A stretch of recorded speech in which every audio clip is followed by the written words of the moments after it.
Okay, we are in. All right, so I'm going to get this shared into the group as well. Perfect.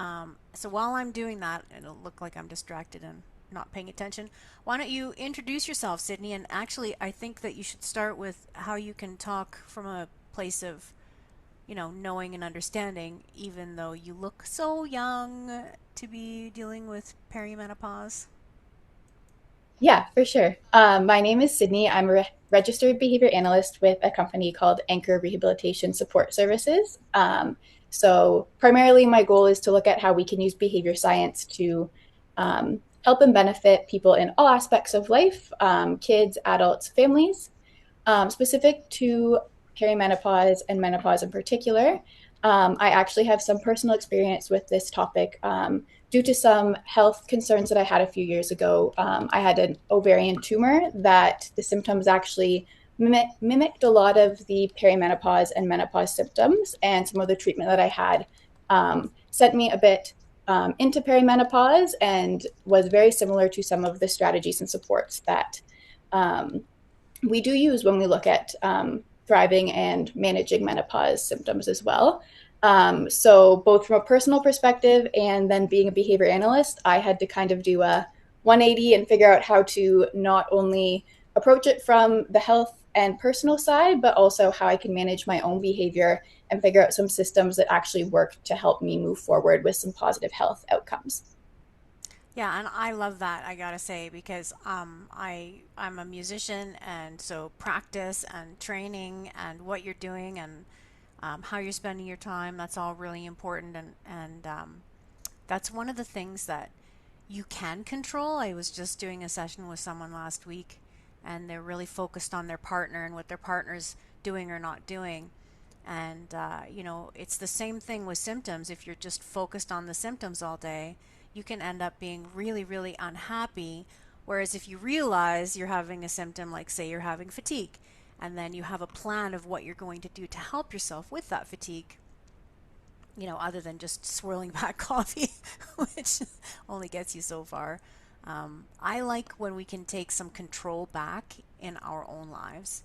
And so, although I'm sorry that you had health crisis that ended up creating some perimenopausal symptoms for you, I'm really grateful that you're here to share this with us because we need all the help that we can get. And you believe us, I believe you.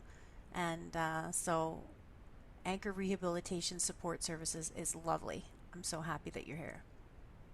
Yeah, thank you. And yeah, I think the control piece is huge. And I find the more strategies you can pull in, even just little ones, to start to feel like you have a bit more control over things that seemingly feel out of your control, it really does help build that stability to feel like you can move forward. Awesome. Okay, Okay. So let's get rolling. What do you got for us? perfect. I'm going to jump right in. I've kind of sectioned the way I want to approach this today into a couple different parts. The first one that I want to touch on are some really specific, tangible strategies that people can take away from this for managing those symptoms that do, like you mentioned, kind of interfere with your day to day life, your well being, specifically thinking about the brain fog and the fatigue in particular.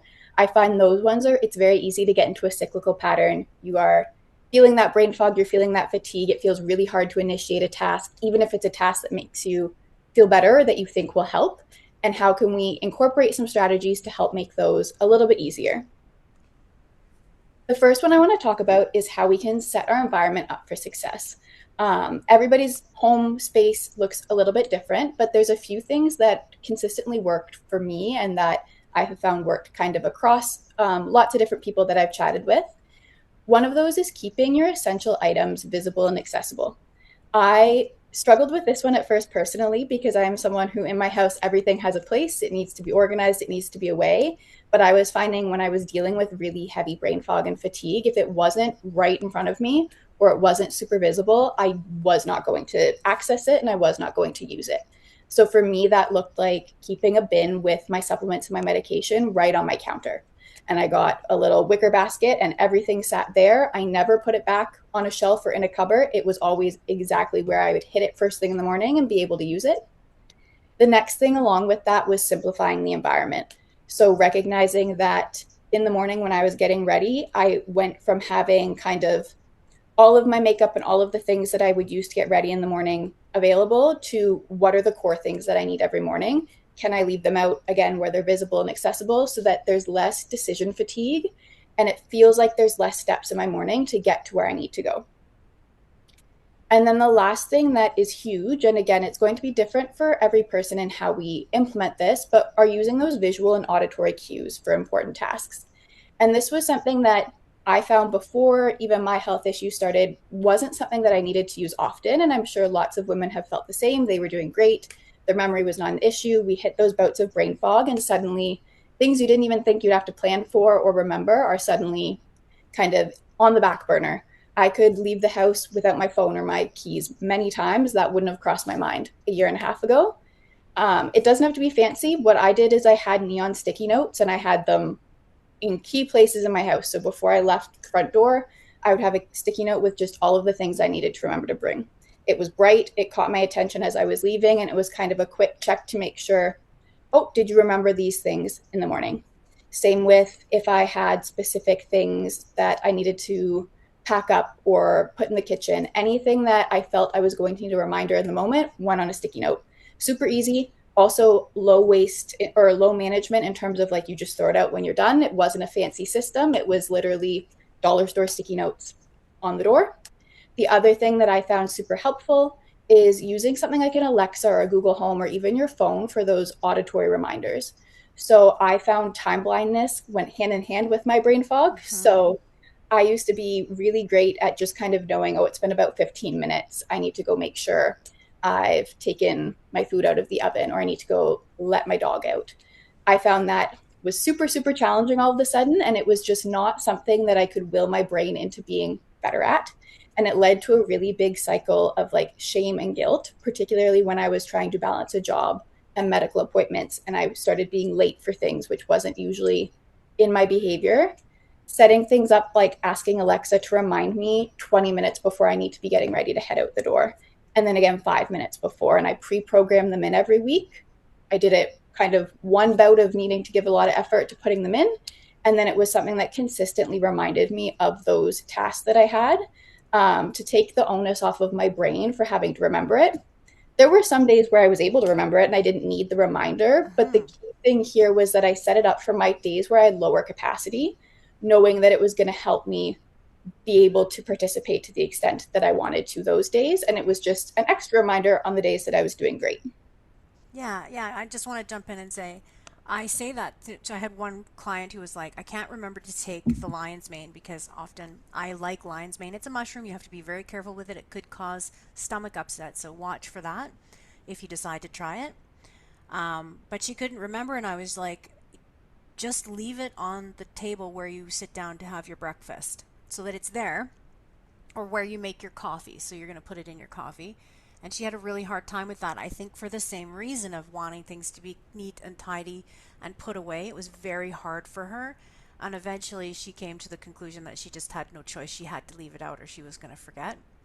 And I use my Google Calendar for everything. And so if I have an appointment at 12, I'll put it in the calendar for 11:30 so that it sends me a reminder that that's happening. And then again when it happens. So that's almost prevented me from missing appointments. I mean, it's not a perfect system because sometimes there are mistakes that are made, but I think you have to have the acceptance and the grace that this is part of the process for right now. And it is temporary, it won't be forever.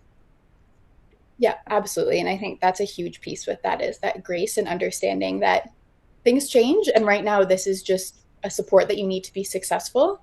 Um, I very much was the same. I struggled with not having everything away, having those things out. And I found I gave it a shot a couple times after talking to one of my doctors about it. And the reinforcement and I guess the intrinsic motivation of being able to keep on top of those routines, eventually I was able to kind of outweigh that lingering part of me that was like, oh, I don't like how this is set up. Um, but I do really think, and looking back now, it was something that was super helpful for me, to be able to kind of feel like I was moving forward and staying on top of what I wanted to within my life. So pick something and try it, I think. Mm-hmm. Yeah, even just one little thing. It doesn't have to be, and this will be a theme throughout, it doesn't have to be five things at once. Maybe it is you're just putting your supplements out. tonight and you're trying it for a week. And then maybe you're going to reassess in a couple of weeks and try something else. Small changes are better consistently than big changes that you're not going to be able to keep up with. Okay, I'm going to move on to the next one. In a similar vein, I found I had to do a lot of work with myself about response effort and figuring out how I can work smarter and not harder. So, in the behavior science world, we call that response effort, and recognizing that certain behaviors take more mental and physical effort to participate in than other ones. And humans naturally will always want to do the less effortful behavior more. So when you add in some symptoms and not feeling 100% and not feeling like yourself, oftentimes that less effortful behavior is maybe not the behavior you want to be engaging in, or it's actually you avoiding the positive health behavior. So for me, for example, getting back into physical activity was really challenging at the start. After having a couple different surgeries and recovering and just not feeling great, it took a lot for me to figure out how to chain those steps of I need to get ready for the gym, I need to pack my bag, get my clothes, get out the door, get to the gym. I started having all my workout clothes in a little bin at the bottom of my bed rather than in my closet down the hall, so that I was already in my room anyway. It was a bunch less steps for me to just grab an outfit and put it on. And then I always kept my bag by the door with everything that I needed in it for the gym. Yes, it was a little overpacked, but it had my running shoes, a couple water bottles, a spare change of clothes. Everything I needed was there. So realistically, I only had those 2 steps to get out the door rather than needing to go find my clothes, put them on, pack my gym bags, grab my car keys. Everything was there. Mm-hmm. So I just took the behavior and made it a little easier and a little bit less effort. And then that way I was able to start engaging in those behaviors that I wanted to see more of. And over time, it did feel easier and easier and easier to engage in them because I got over that kind of initial hump of initiating that task. I love that. That's great. I had one who really wanted to go work out in the morning, but her schedule was like it's going to be 5 a.m. leaving the house kind of thing. And it was really a lot of resistance about how to manage all of the details. So what she ended up doing is having one bag that was like a work outfit, a complete work outfit that just lived Okay. in her trunk Yeah, of her car, so that if she, was worried about forgetting something, she could just grab the shoes out of the bag, or she could just, put on a whole outfit. It was just a huge, I think it's the mental load, right? absolutely. I found for me too, I was someone who I really enjoy cooking my own food and making my own snacks and things like that. And again, that's a huge response effort to meal prep every week, prep all your snacks. I had to spend a bit of time working through that acceptance piece. But for me, the concept of grab and go and prepackaged snacks, they're not my number one choice all the time, but being able to buy our grocery store did like roasted vegetables meal prepped Mm. and already ready, having those in the fridge so that I knew on days where my response effort needed to be a little bit lower and I could grab them and just pop them in the oven or pop them in the microwave rather than cooking from scratch was another big game changer for me. And being able to recognize it's not forever. I'm not always going to want to grab canned soup and like a pre-made meal, but for now, in order to keep myself going and keep that positive momentum, that's what I need, and that's easier behavior. So I'm going to do that to keep myself up to speed. Mm-hmm.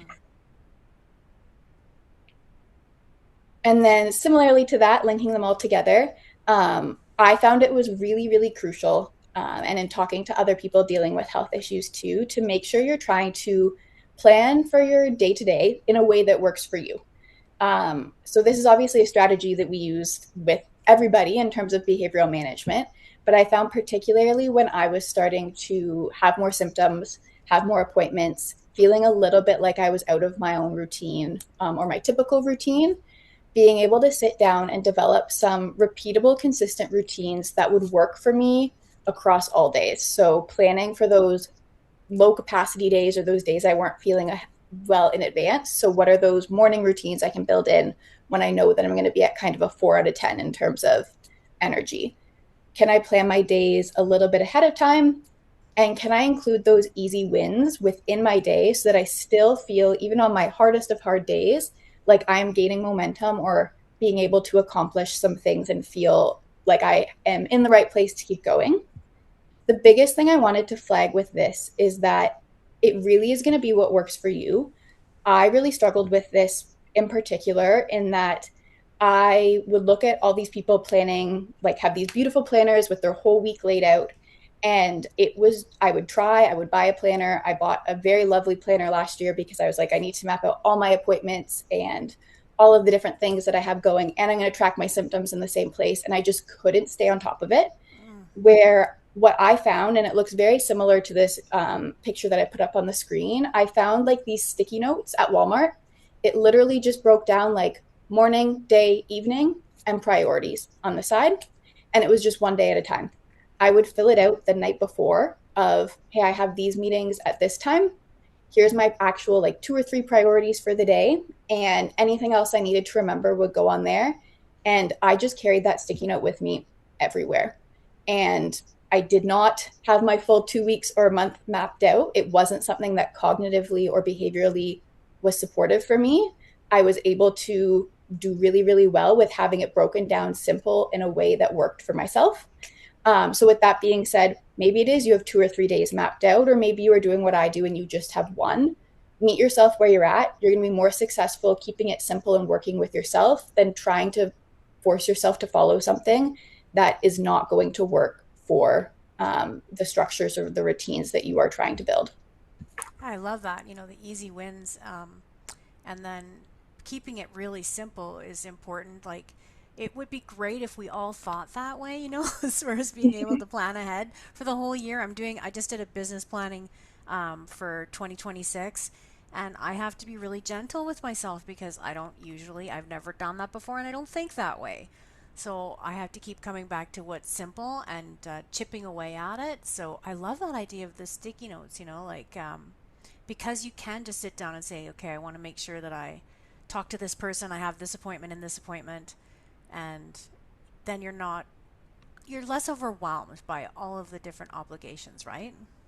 Yeah. And I think that was a huge factor for me, is reducing that overwhelm. And even just, yeah, I have my Google Calendar that I know I'm not going to miss appointments because I have them in. But right now, that's not where my brain needs to be focusing on. I didn't have the capacity to think about an appointment on a Friday if I'm on Monday and I'm Mm-hmm. just trying to get through the day. So it was really helpful to also recenter myself to kind of what my goals are in that moment. And it was just the things that I had listed on that sheet.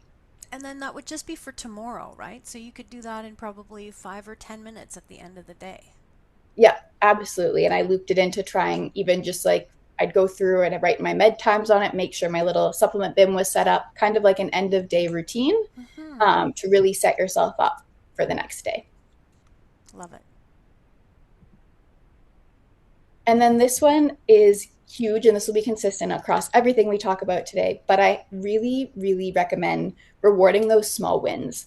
So, recognizing that there's going to be changes, especially when you're experiencing symptoms or experiencing health difficulties that you haven't experienced before, and shifts in the way you're participating, the things you're participating in, and recognizing that we still need to reward ourselves and reinforce those small steps that we're taking towards those positive behaviors. And it's okay if we're adjusting those reinforcements and those rewards based on our capacity and where we are that day. So at the end of the day, we're still reinforcing the behaviors we want to see more of, and being able to celebrate those small wins. I remember reinforcing myself the first time I went out and walked around the block when I was having a tougher day. That was huge for me at the time. And even being able to celebrate with like a coffee, or going to a really hard appointment. Maybe it's not something you would have even thought twice of a few years ago, but recognizing that that's something that you deserve that reinforcement and that praise for doing. And how can you reward yourself in a way that is going to be impactful and is going to increase the chances of you doing that again? I love the reinforcement. I did a psychology class, and it was all about behavior. And when I was first looking at it, I was like, there's a lot of embedded reinforcements. Like, just for example, I love talking on the phone.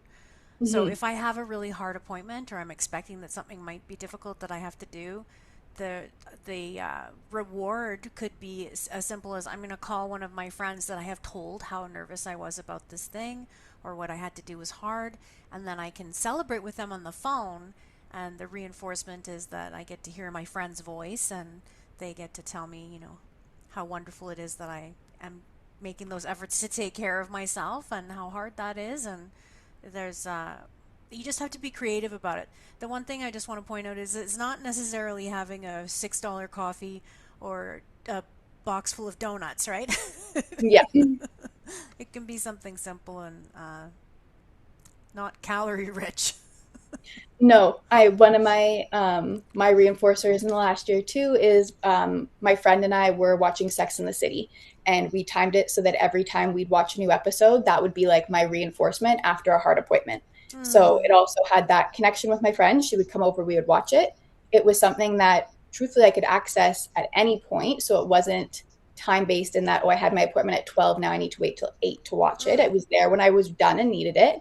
Um, and it was something I enjoyed, and it was simple, it was free, it was easy, and that was a really, really big actually reinforcement for those appointments. When I look back now, I loved that connection with my friend after, and also getting to do something to take my mind off of what I just went through. beautiful. And then this next habit or slide here is talking about habits. And I'm going to break this down into three, being a little more in behavioral terms here, three concepts that are really, really important, both in the behavior world, but I think really in particular when we talk about health related behaviors. The first one we call habit stacking. So essentially, what that looks like is if we want to build a new habit, I'm sure all of you have tried at some point, whether it's New Year's resolutions or just wanting to pick up a new habit and recognizing how hard it is to just kind of point blank start doing that habit and be consistent with it, Hmm. especially if it's something you don't love doing. Um, so, what we recommend is can you link that behavior to an existing routine that you have? I love my morning coffee routine. I love waking up, getting my press going. I love the smell of the coffee. I have linked all my meds and my supplements to happen while that routine is happening. I'm already engaged in a behavior. I've moved my meds to that area. It's going to be even easier and more likely that I'm going to be able to keep up with that habit of taking my meds because I've linked it to a routine that I already am doing pretty much automatically every single morning. So taking a look at your day and what you enjoy, and also what routines you're already doing without even realizing it. If you have a really good evening routine, can we slide a new habit into that evening routine where you're not even really noticing that we're adding something in? Maybe when you're journaling at the end of the night, you're also going to do your symptom tracker at the same time. With that being said, the next way we can boost even more chances of that habit sticking is pairing that behavior with something that you really prefer. So I mentioned the coffee too, in addition to the habit stacking. My meds were paired with my coffee, which I really enjoyed. Thinking of different examples, for me personally, I had a ton of pelvic physiotherapy that I had to do throughout the year. I hated it. I hated the exercises at home. I never wanted to carve out time to do it on my own. It just was something that I dreaded every single time. I could put every Google Calendar notification in, I could get Alexa to remind me. I still hated it. Mm, My physio was like, why don't you try when you watch your TV at the end of the night? Like, I don't care where you do it. Why don't you try your exercises in front of the TV? Because I don't even remember what show I was watching at the time, but I was watching a series. And she was like, every time at the start for the first 10 minutes, you have to commit to doing your exercises while you're watching the show. Once I got that going and I paired those two tasks together, I was already watching the show, which in itself is a little bit of a distraction, but it was something I enjoyed. And it made those exercises feel like they went by so much faster. I hmm. wasn't focused on how much I hated them while I was doing them because I was doing something else enjoyable.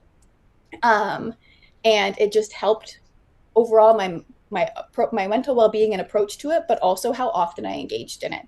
I went from maybe doing them a couple times a week to doing it consistently every single day that I was supposed to. Right.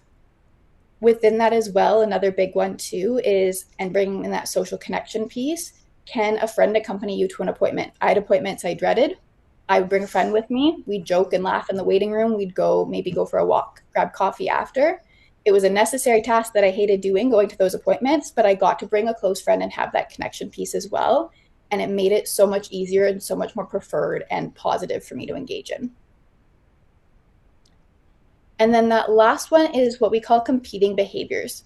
So in the behavior world, we basically say that your brain and your body can only engage in one behavior at the same time.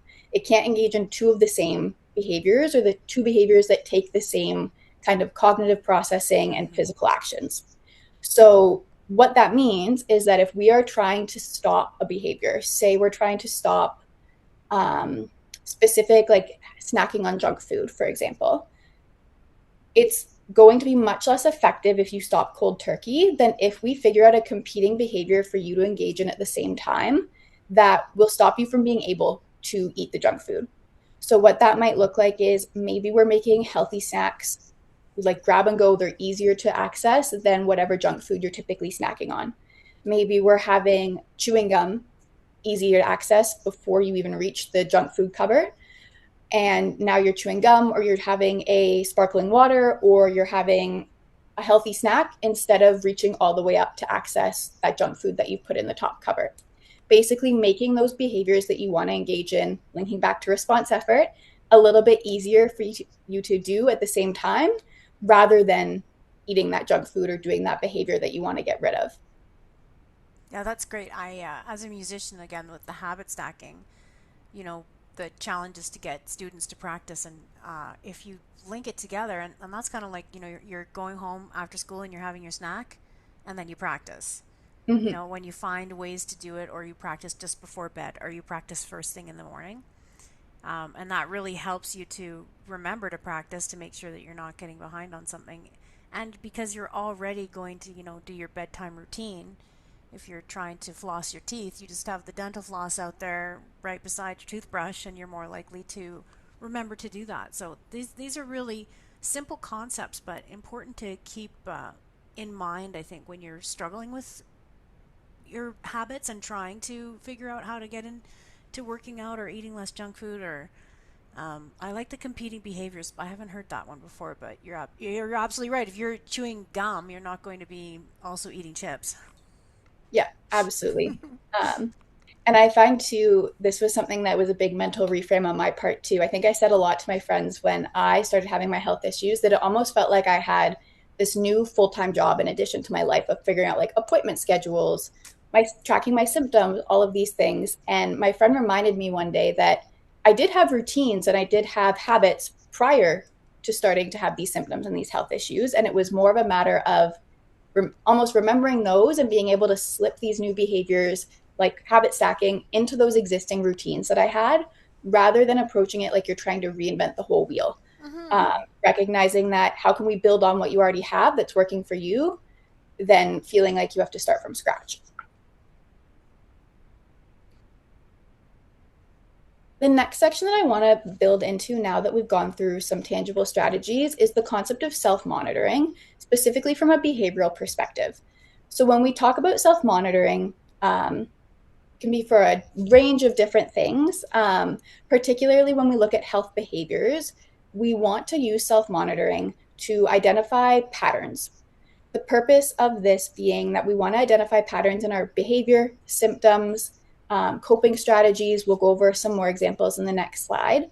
But the purpose of why we want to do this is because we want to stop relying on guessing and memory when it comes to tracking behaviors and other health information. And I'm sure we've all been in those appointments with doctors where we're having to talk back about how long this has been going on for. When Mm-hmm. did you notice these changes? And a lot of us are coming in well armed, most of us are coming in well armed with that information for doctors. But I know for myself, it was kind of a scramble when I first started of being like, when did I start to notice that? Oh, I noticed it when I was out one night and I remember it was my friend's birthday and I was almost like kind of doing a mental calendar scroll sometimes in appointments to Mm-hmm. be like, when did that happen? By implementing a self-monitoring program, we can track that so much easier. And the goal is to make it, again, low response effort. It's something that we are training ourselves to do. And at the end of the day, it's giving us evidence for action, both from a symptom standpoint, if we are using this to support health decision making, and also from a behavior change standpoint, if we're using this to track are we engaging in new behaviors? Are we improving our health? Are we seeing a decrease in the behaviors we don't want to see? This gives us that concrete data and evidence rather than having to go by your opinion or your memory or any sort of like guessing. Particularly if we're also dealing with that fatigue and brain fog, it's huge to be able to have something that you can link back to and be confident in what you're recording. Mm-hmm. So, looping back into what we want to monitor, there's a few different things that I would recommend monitoring both at the same time. based on the goals that you have.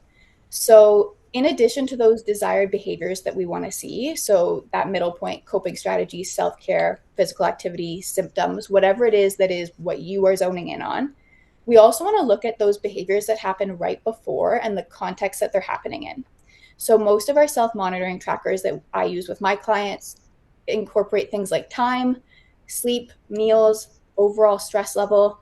I know for myself, when I was monitoring my symptoms last year, I did a lot about my sleep and my stress, or just how much I was working that day, in addition to the other behaviors that I was looking for, to start to see if there were any patterns that maybe myself or my doctors were missing that I hadn't caught on to. And then on the other side of that, we also don't want to just stop with the behavior that we're trying to track. We also want to look at that outcome piece. Did you find that it helped? Did your symptoms change? How much did it help by? Again, it's going to be different for every person, but the key part here is that we want to monitor a breadth of different things, and we want to make sure that we are incorporating the whole picture. This is something that, again, when you're in an appointment and they're asking you for that information, being able to reflect back on that and give those concrete examples will be so helpful. One, to be able to advocate for yourself, but also be able to develop an idea of what exactly is happening within your body and within the care and the behaviors that you're taking. Yeah, and I just say, one of the things that I see a lot in perimenopause is things keep changing. So you may have done some adjustments or added a supplement or medication, and it has been really helpful. And then it's not as helpful, and they'll come and talk to me about it, and I'll say, well, it sounds like now things have changed, so you have to change. You can't just go, you've got something that works right now. It's not going to work from 50 to 55 to 60 to 65. Things you have to keep monitoring so that you can be on top of it and make those changes as they come up, instead of resisting, because your body is just going to do it anyway. And we don't want to lose things like the sleep and eating properly and monitoring our stress, because things like, for myself, at first, working out regularly was all I needed to do. That fixed my sleep and it fixed my anxiety, and I wasn't so angry, and everything was much, much better. And I only had to go to the gym 2 or 3 times a week to get those results. But then by the time I was over 50, that wasn't enough anymore, and I had to really, continue to monitor so that I would notice that and make more adjustments. So just so everybody knows, yeah, you're gonna do this for the rest of your life. Yeah, and it'll shift how you track it the rest of your life, Mm-hmm. but it is something that for everybody, it's a helpful thing to engage in. I, even in the last couple of months, have been obviously still tracking my symptoms, but I found, again, and this is silly coming from a behavior analyst, but I was like, oh, this behavior just came out of nowhere. Like, I'm feeling super lightheaded. I don't know why it happened. I've never had this symptom before. Mm-hmm. And I remember going to my doctor and being like, I don't know where it came from. And we looked back at my habit tracker, and you can see a really clear increase from when I started increasing my physical activity. I was allowed to go back to the gym more. I started doing yoga again. So my physical activity surged. My meals stayed the same. Mm-hmm. And now I'm seeing this new symptom of lightheadedness, where I was freaked out, worried about all the different health things. There was a very clear pattern there that if I had not had that monitoring data to look back on, I would have absolutely missed. So it's helpful to even just catch things like that, that sometimes your brain, and naturally being worried and on top of your health, you're going to want to investigate these things more, but it helps you not miss those little tweaks in there. Well, yeah, because if you're not eating as much as now you're burning more calories, but you might not even Exactly. notice that while you're doing it. That's a perfect example. I love that. So you just started eating more. Yep. And then we started tracking that and it went down and we were like, wow. Perfect. Yeah. That's what you want. Um, but yeah, and I'll show an example later on of a decision making tree, but we can loop the pain scale into this as well, and Mm. recognizing that sometimes we suddenly it feels like things are at a 9 and we're like, where did this come from? When maybe for the past 3 weeks it's been going from 4, 5, 6, 7, Mm. 8. This Mm-hmm. is helpful to catch too, because I know sometimes I will work through a level 3 or 4 pain, and then by the time it hits to 7, I'm like, where did this come from? Yeah. So Yeah. it's helpful to track. Another key part with self monitoring, and I've put some examples up there just of what worked for me, things that I've tried, is we want to make it as easy and automatic as possible. So, looping back to those initial strategies where we know that brain fog, fatigue, those symptoms are very real and they're very impactful. we don't want to add more and more things on top of our to-do list to do. So we're going to try and lower the response effort. We'll build it into our other habit stacking and other routines that we have going. We can even plan in our day for times to check in and do these self-monitoring. So I had it on my little sticky note every day that I was going to do my self-monitoring at the end of the day before I went to bed.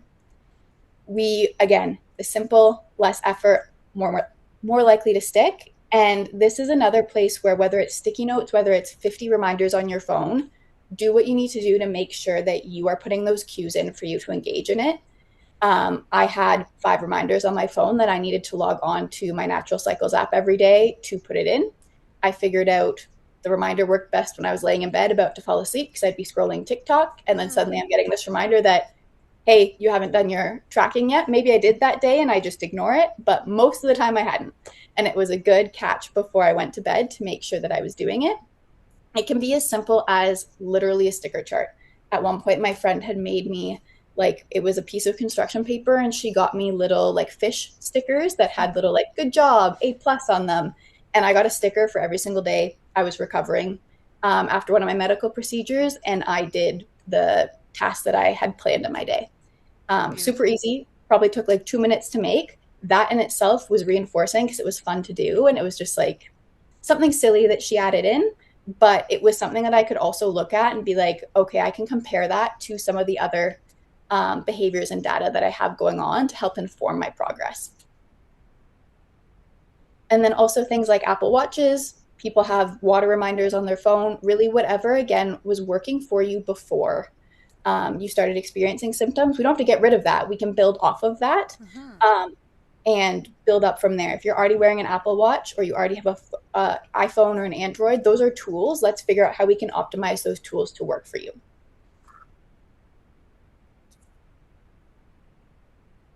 And then the biggest piece here with self monitoring is that we're not just taking data and never looking at it again. Um, this Yeah. is one that I stress with parents, kids, teens, teachers at school. Like, if you are putting all this effort in to take that data, let's make sure we're actually reviewing it and we're adjusting it. We don't want to have a year's worth of data and we look back 6 months from now and we're like, oh, like I made it to February and then you can see where I like fell off with this strategy was not working. If we notice it's not working, adjust and change. There's nothing wrong with going back to the drawing board and trying a new strategy if it looks like it's not working. We also might look at our data and see, hey, this is working really well. I'm having really good success with um, using that strategy of keeping things visually in front of me and taking my supplements. Now, can I implement that somewhere else in my life? Like we mentioned before, we're starting with kind of just one thing, we're being realistic. That data will help you also understand when it might be time for you to look at maybe you can add in a second strategy. Maybe you can focus on a different area of your life and your health that you want to improve. And at the end of the day, that data really is to help you feel more in control and more confident in your Mm-hmm. decision making.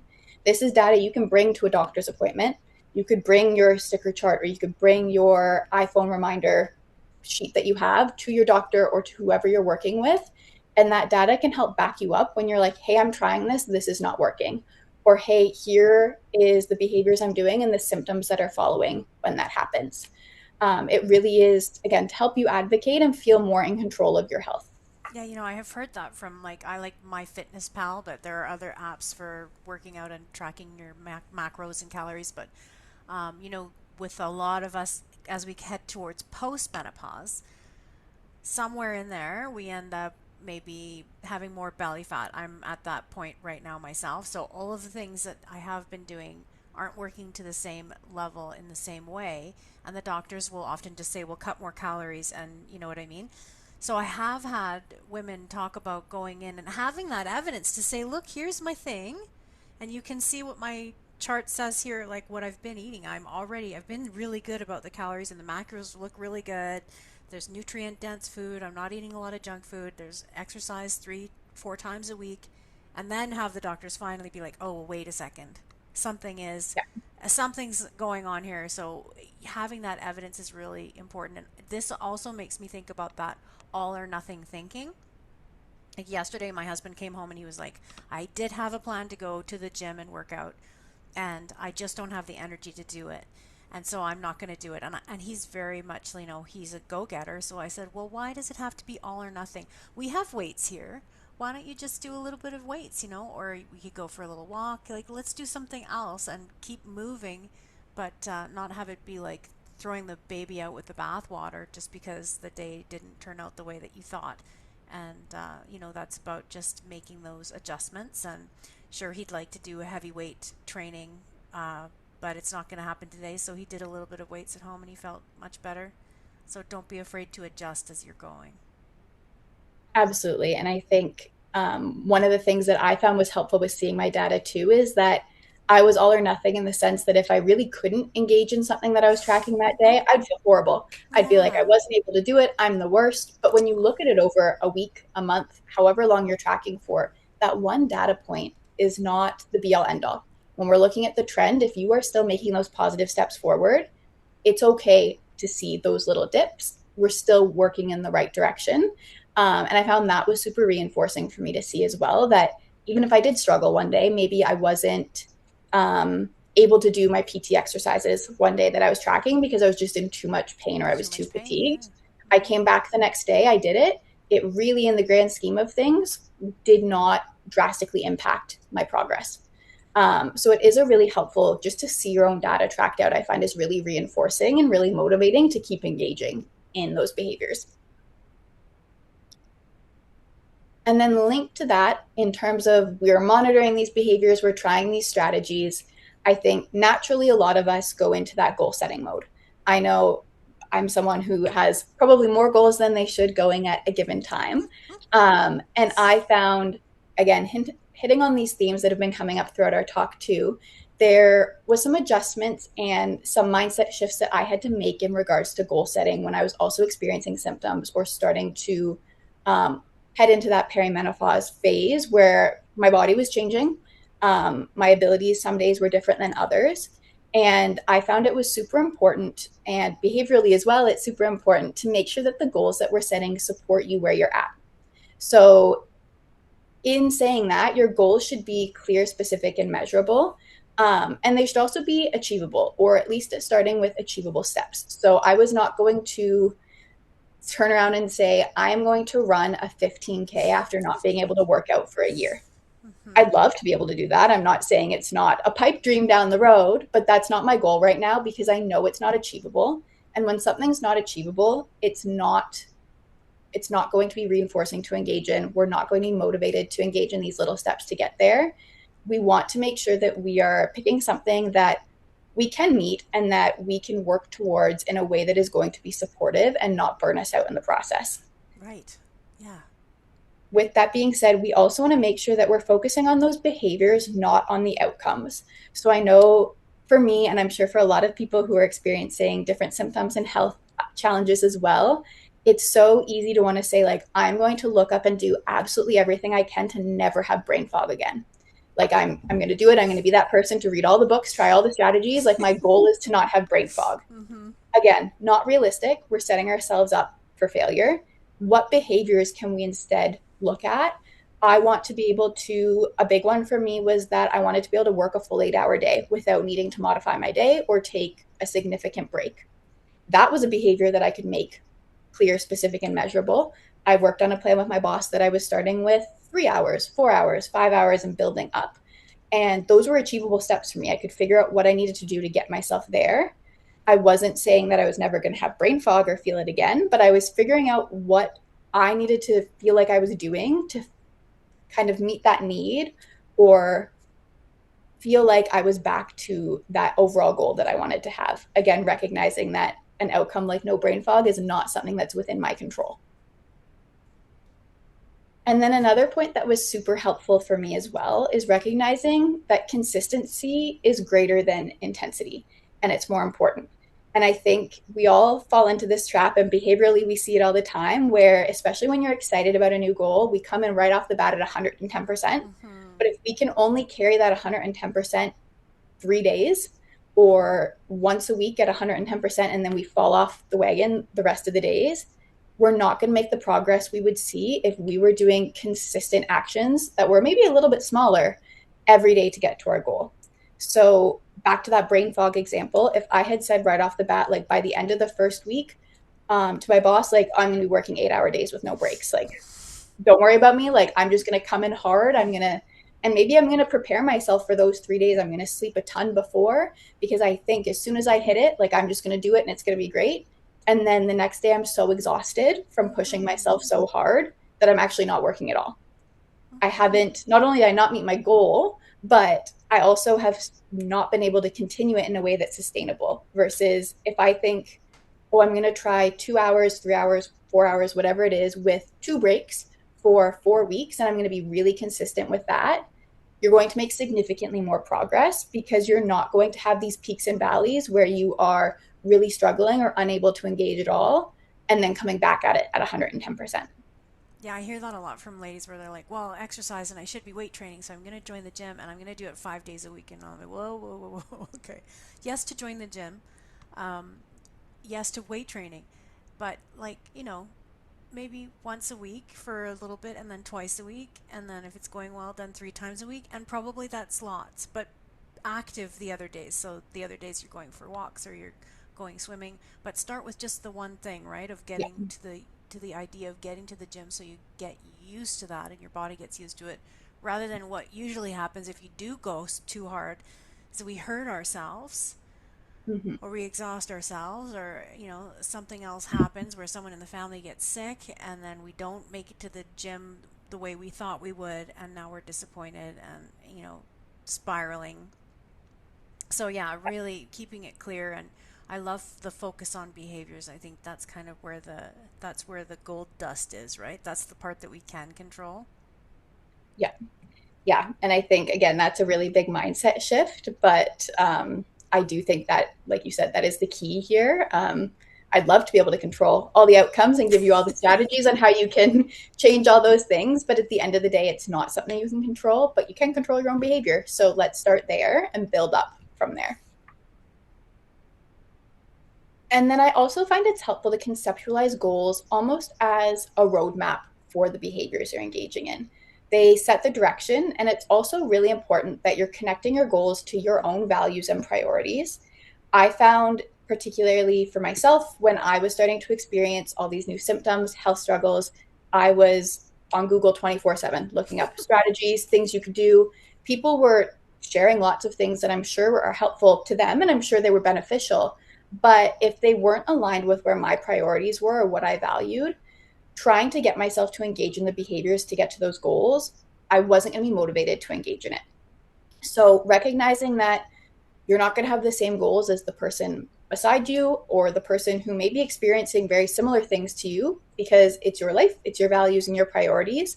How can we figure out a way to make your goals fit within those pre existing belief systems and values within your life? And then making sure that you're being flexible with yourself, that you may need to monitor and adjust those goals differently than what you expected at the start.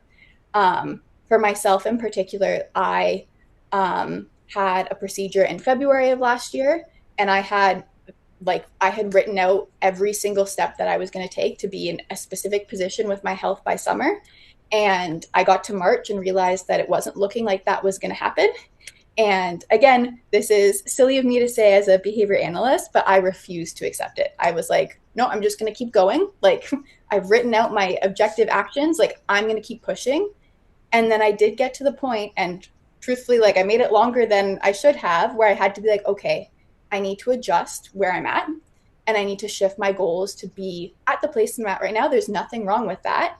And I need to focus on how I can celebrate and reinforce myself for those behaviors pushing me towards a realistic goal and a realistic place for where I'm at the time because I was getting so discouraged working Mm-hmm. towards these goals that truthfully were not achievable for me. And it's not because I couldn't do them ever. I'm not saying I'm never going to reach those goals, but at the time, it wasn't aligned to even my priorities, like health wise and life wise.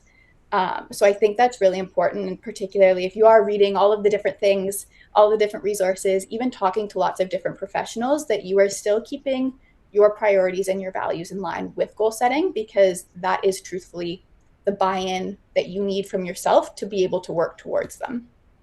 And I just want to say that well, I hear this a lot, and I help women prepare for surgeries and recuperate from surgeries. And everybody wants the textbook. Like, this is one of the things that I've been told I should just turn into a class. But the the issue is that depending on what kind of shape you're in before you go into the surgery, and then exactly what happens at the surgery, because although you may have a plan of what you think is going to happen, once they get in there, they might do something different Absolutely. depending on what they find. So to say you're going to be on the schedule and then by 6 months, you'll be here and you'll be completely normal. Like, even the anesthetic, I find really can affect some people differently, where they'll really feel like couldn't believe I felt like I was in like a fog. I Yeah. wasn't even on planet Earth for quite a few weeks after the surgery. Beyond, like, physically, I recuperated really quickly, but because I had surgery 2 years ago in February, so I'm at 2 years out. Um, so it's really important to have that. Do have the idea of what you want for recuperating, but be really flexible about how it looks, because you could have a reaction to a medication. The surgery could go in an unexpected, you know what I mean?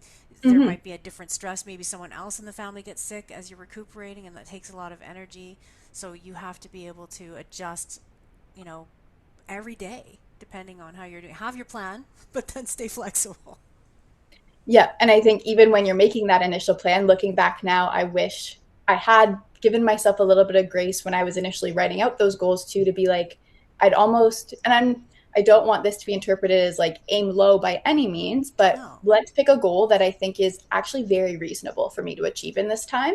And then I would rather beef up my goals if it's going really well. If I am way ahead of where I want to be, that's reinforcing.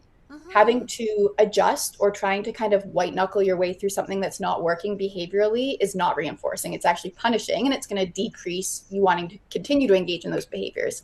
So adding that flexibility in, and again, being realistic, and giving yourself some grace is super important when goal setting. On top of that, and I know Yay, we're don't be running out of time, bonus. so I want to touch on this piece. Um, Yeah. one of the biggest strategies that I found helpful for myself was using that accountability partner, not only to boost my actual behaviors, but to help make the whole process just a little bit more positive and supportive. So recognizing that, one, accountability partners can really be anyone. They can be your partner, your friends. I had a coworker at the time that was super, super helpful as an accountability partner for some of the things that I was having to engage in. They can provide those prompts to you to engage in behaviors, whether they're naturally through, maybe if you are having trouble making it through the full workday, you're setting up a check-in with them partway through, to see where you're at, see if there's anything you need. Kind of, I use that to kind of force myself to check in with my body. If I was going to lunch with my coworker, I had them do a little check in with me about my symptoms or where I was at. Also, recognizing that accountability is a natural consequence. If I know that someone's going to follow up with me, if I know, like, my friend Beth is going to come over and ask me if I did my physiotherapy exercises this morning, I'm probably going to engage in them because I don't want that consequence of me having to tell her that I didn't, right? Mm-hmm. Um, we all feel it. It's a social consequence. There's nothing bad about it, but let's use it in a way that works for us. And then going back to that competing behavior piece, it is so easy to isolate and avoid, both other people, connection, and also just those behaviors and activities that support your well being when you're going through health challenges.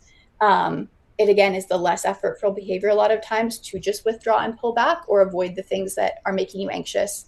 Um, Accountability and interacting and having that social connection is actually competing behavior. You can't fully isolate yourself if your friend is coming with you to an appointment. If you know that your friend is going to come over at 3 o'clock for you to go for your walk, you realistically can't, you're less likely to avoid going for that walk because that person is coming and keeping you accountable. It's kind of the idea of a body double. We talk about that a lot with supporting individuals with ADHD, that they do a lot better when there's an accountability partner, someone there to help, um, motivate them to continue to engage in those tasks. Same thing here. Let's find those tricky behaviors and use that social reinforcement and that connection with people that you care about and that care about you to help you and buoy you as you work on increasing those behaviors. Yeah, I just wanted to pop in and say for myself, I love talking on the phone, and I have a friend who's a little bit far away, so it's hard to actually get to see her to be together. So what we'll do is take a walk where we're both on the phone, but we're walking in our own nature areas. So we're having a nature walk and we're communicating and we're connecting, and I mean it's almost as good as being right there in the same room with her, honestly. Yeah, that's an awesome example. And similarly, like I have someone too where I found that I would give them voice notes while I was doing something, whether it was something I didn't want to engage in or like a more neutral task. It wasn't something I did before I had any health challenges come up, but it was really low effort, but it was a way to make that connection. And to also cross that kind of social media in person bridge. Social media is not the same as actually connecting with someone. You can scroll for hours and hours and look at all the different reels and things on Instagram. It's not the same thing as talking to a friend or actually having that in person interaction or virtual live interaction. Even those voice notes was a connection that I wouldn't have had if I was just trying to do things by myself. Um, and again, going back to that behavioral pairing too, um, pair undesired tasks or things that are really hard for you with that social contact and that accountability partner. I brought a friend to a lot of my appointments because those were things that I'd still go. I knew I had to go, but I would dread them. I would Mm-hmm. not go in with a good attitude. It would just like derail my whole day. If I had an appointment at 9 o'clock, I would probably be out the entire day because I just could not bring myself out of a spiral once I got going, or I would just isolate after. If Mm-hmm. I brought a friend with me, it one made the appointment easier, but then when she dropped me off at home, she was going to give me a prompt to be like, okay, like, are you logging on to work or are you meal prepping? What are you doing right now to get me back into whatever behavior I needed to engage in? Or even video calling, FaceTiming someone while you meal prep. I still do that now. I am not someone who has gone back into being really on top of meal prepping, but if I call my friend and she's making food and I'm making food at the same time, so much easier to So engage. much easier. Yeah.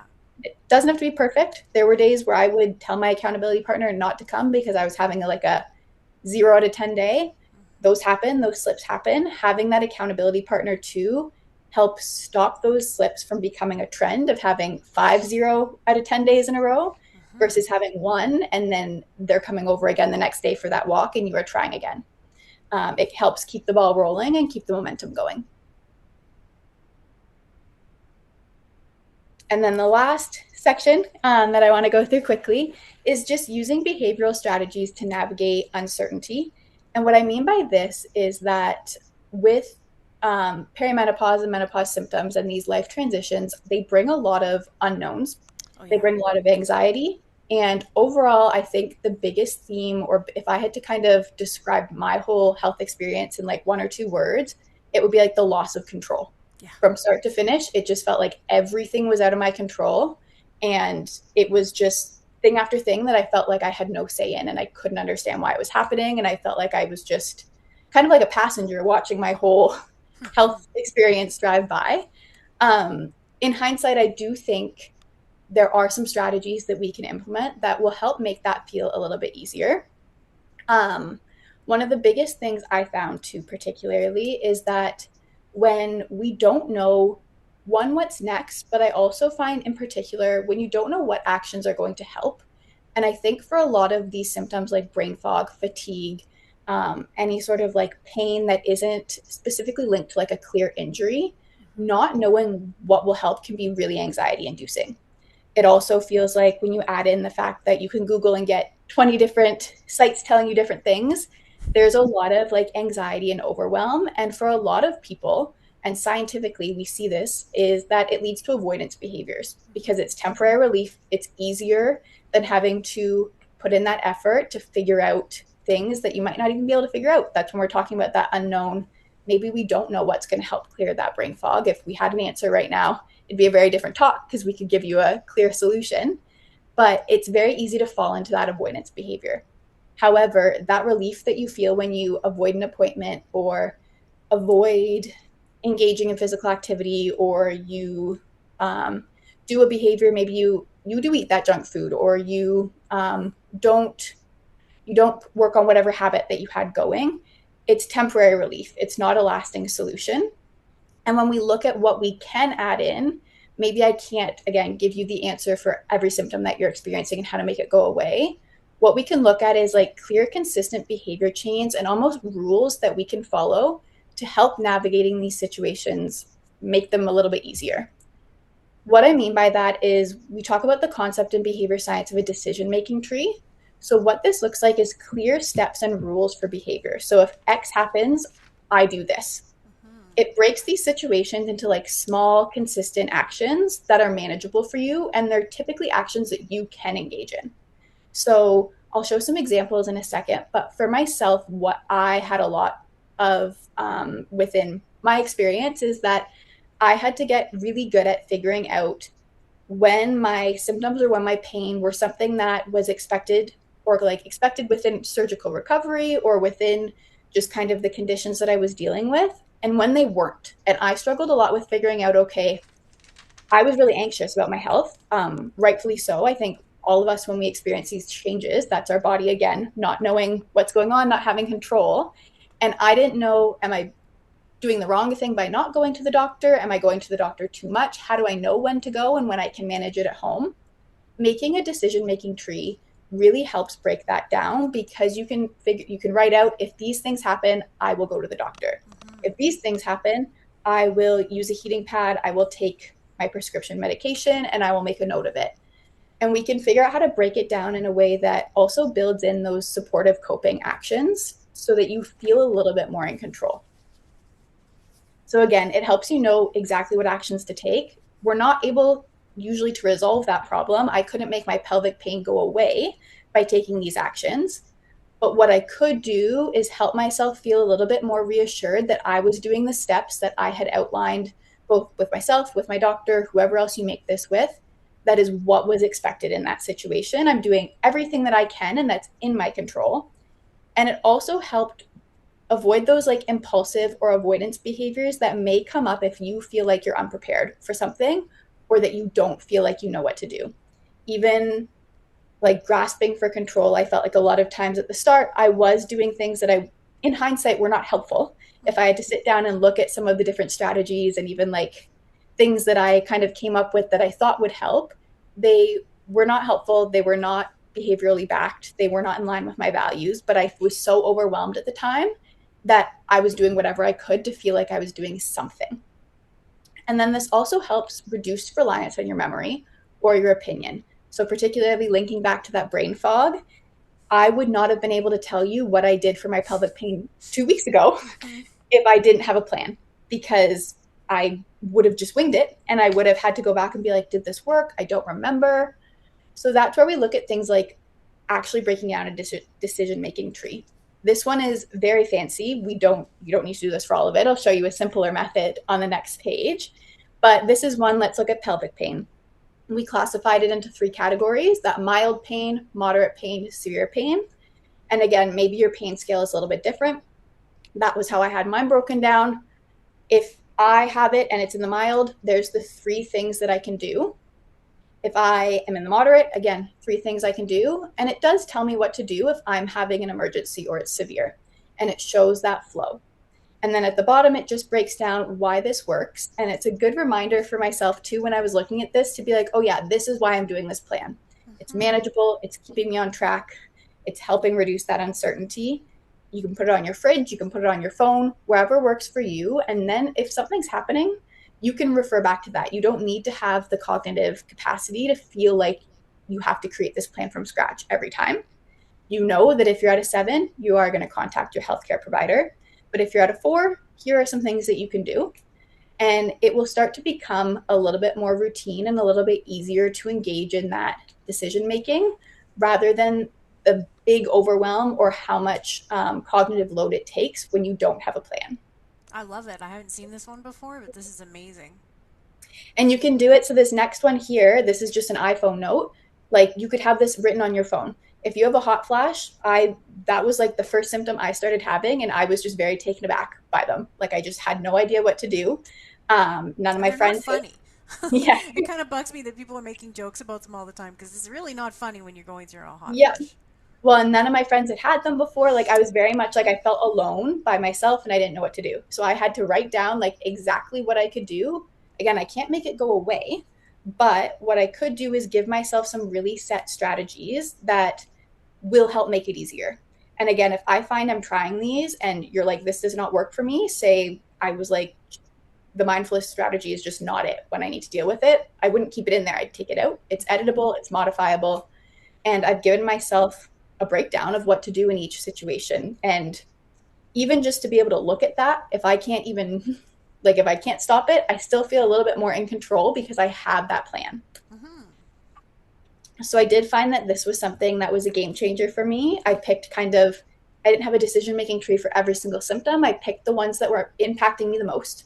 And even when it came to my surgery, like I wrote out what I needed to deal with and kind of what I was expecting.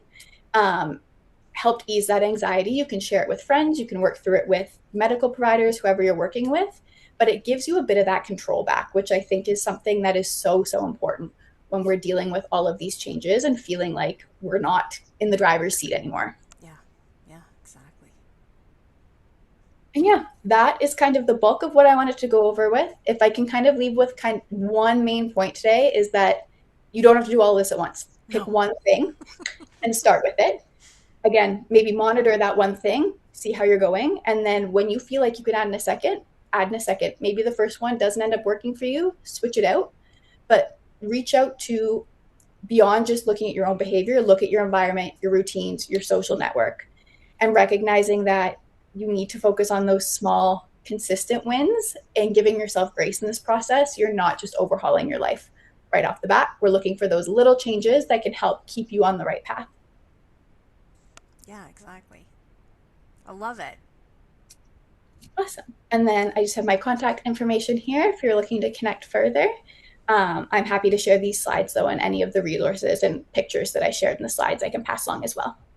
Yeah, what I'll do is I'll upload the video and the if you send along the slides, and I'll have that in the School of Perimenopause, so anybody can join that for free, and you'll be under the guest speaker tab, and all of those videos are free. You're our 13th video, which is funny, but um, yeah, I think you hit on so many really important points, especially about keeping it really simple. So if you if there was one thing in there that you really thought was exciting, I'd say go with that and just try that one thing.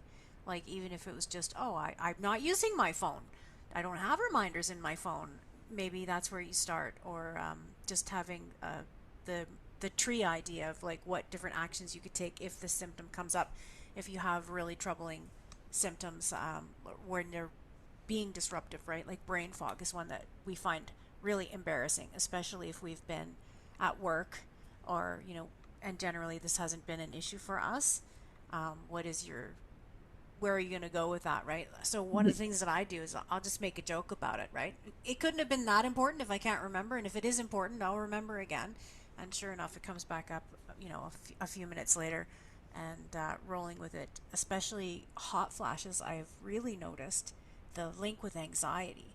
So if you start to Yeah. feel like you're getting a little bit too hot, and then your immediate thought is, oh no, anxious, anxious, anxious, this is just going to really feed into it and make it worse. So if you're monitoring your symptoms and what you've been doing, you might find certain foods can make those things worse, and it can make a really chaotic time of your life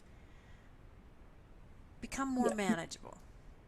Yeah. And you could even use a decision making tree for that anxiety, to be honest. You could, like, I had some, again, written on sticky notes, but like when I'm feeling anxious, how can I define, like, at what point do I need to call a friend and talk them through? Or what is like the chain of steps that I can do that I know will help pull me out of it?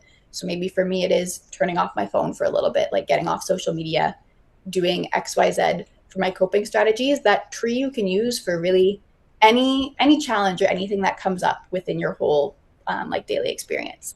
Yeah, and I love how you emphasized talking with friends or having friends be involved and other people, because I feel this happens, and I've seen this a lot where, especially if you get onset, right? Because it can seem like a sudden onset of symptoms, Yeah. even if you haven't had a surgery kind of start that, where things suddenly change. And then, we don't want to be the whiny friend who's bothering our buddy and offloading about what's going on. But the more we hold it in and isolate and stay trying to deal with it by ourselves, the harder it is on the system to like let any of that stuff go and to come up with some solutions. And one of the things that I found when I started really talking to people about it is that lots of people are going through stuff with health, so don't be afraid to share that. And I have one friend that I'll call, and she has very important work that she does with children who have disabilities. So it's really a passion for her, and she's so passionate and excited about her job. I'll call her, and she'll just tell me what happened today. And I find it just really uplifting. Here's people Mhm. out in the world doing meaningful work, and there's a lot more going on than just what's happening in my little world. And she loves being able to share about her day with someone who cares. Not that her husband doesn't care, but your family doesn't see you in the same way as your friend does, Yeah. right? Your friend is, it's a special thing. So make sure that you're reaching out to other people, and reach out to Sydney if you have more questions. And if you want to come back and talk to us again another time, Yeah, I'd be honestly, happy to. there's so much in here. Depending, we might get a bunch of questions or something like that from people that want to know more about how that actually looks, or um, that kind of thing. But it's been a real pleasure having you, Sydney. And the only way they know how to stop the call is to just to hang up because of the recording going on. Okay. So it's going to be a brief goodbye, but I'm not gone. I'm still here, and then you can let me know. I think you did a great job. Like honestly, that was Thank you. really so informative and so helpful. I wish that you had met me before you had your surgery. I could have helped you get through it and make a plan and supported you as you had to change things coming through it at the on the other side, because it is such a I think it's a huge oversight that there isn't a prep for surgery when they're like, okay, we're going to do surgery and it's going to look like this. But then they just kind of leave you with it. Okay, so what do I do to get ready? No, you just wait. But there Yeah. actually is a lot that you can do to Yeah. support yourself. It's just not instinctual, and it's not part of the public discussion at I all. was going to say it wasn't even on my radar as a possibility when I started experiencing those things, which I think speaks to how we should be They doing that didn't warn education you? before. They did a little bit, but I wasn't primed to the extent that even when we talk behaviorally about priming would have been effective to think about Yeah. all the outcomes. That these things might happen, right? That's Yeah. what I wish that they were giving us, like all the information. Like I can't tell you how many women have come to me and said, "Oh, but I had hysterectomy, so I don't have menopause." Like, you still have hormones and you still have ovaries, you just don't have bleeding. So one problem solved, but Well, and I think even when you think about it behaviorally too, recognizing that, and I think that was part of my experience. My doctors were all like, oh, you're working, you're active, like you have good systems already. They didn't follow up about it because they're like, oh, she had good systems in place. Like she was on top of it, not recognizing that there was going to be a change. And how can we prepare people to feel like they're in control? Again, that theme that comes back yeah, to throughout. feel like So, you're in control and to deal with the wounding, right? Of course, the surgery needs to happen, and it's important that it gets done. And I'm not suggesting that you would ever avoid or delayed surgery if it was needed. But you also have to realize that someone is cutting your body, and your body has to deal with that trauma, and your psyche has to somehow make sense of it and figure out how to, like for me, physically, things came in line really, really quickly. I healed really quickly physically.